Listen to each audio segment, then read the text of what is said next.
one only has to look at the plans being offered to see why the Palestinians were completely unable to accept them. The partition plan took a country which had, according to the UN Charter, the right of national self-determination with an overwhelming Palestinian majority, gave most of it to a minority.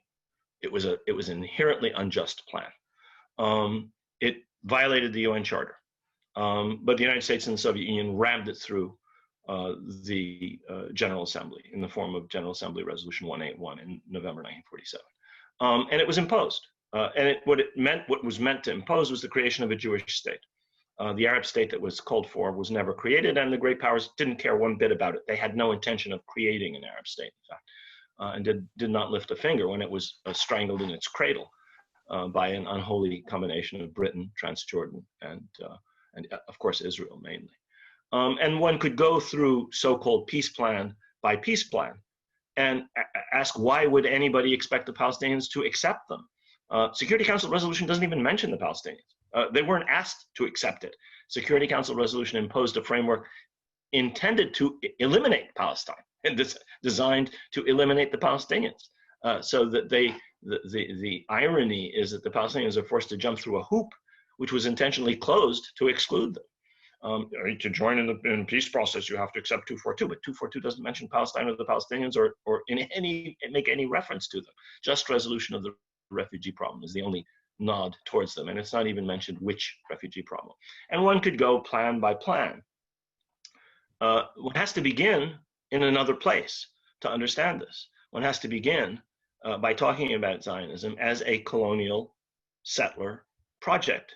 One has to talk about it as intended to replace the indigenous, legitimate population, which had national rights, according to the Covenant of the League of Nations, according to Britain's promises to the Arabs during World War I, and according to the UN Charter, with another people, a newly created entity, but what has now become a genuine national entity, let's say the State of Israel, and which has been allowed by the international community to take more and more and more of this country.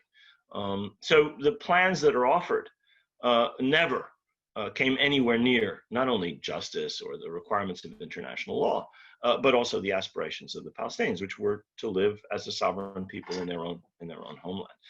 I could go through the Trump plan, or I could go through the things that were offered to us in the Washington and in the Madrid and Washington negotiations, or I could go through the Oslo Accords, which the Palestinians sadly did accept. So that's the great contradiction to this ludicrous line of argument that the Palestinians have always rejected everything offered to them. To their great sorrow, their leadership accepted a plan which was designed to prevent them from having self-determination, designed to perpetuate the colonization of their land, and designed to make permanent the military occupation of their territory. The Oslo Accords are being implemented by Netanyahu in a certain sense faithfully. This is always what was intended by Oslo.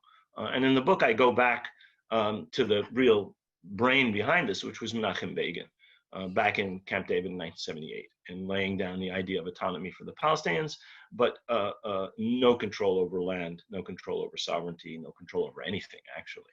That in essence is the Oslo Accord. So the one plan that the Palestinians accepted turned out to be a poisoned chalice.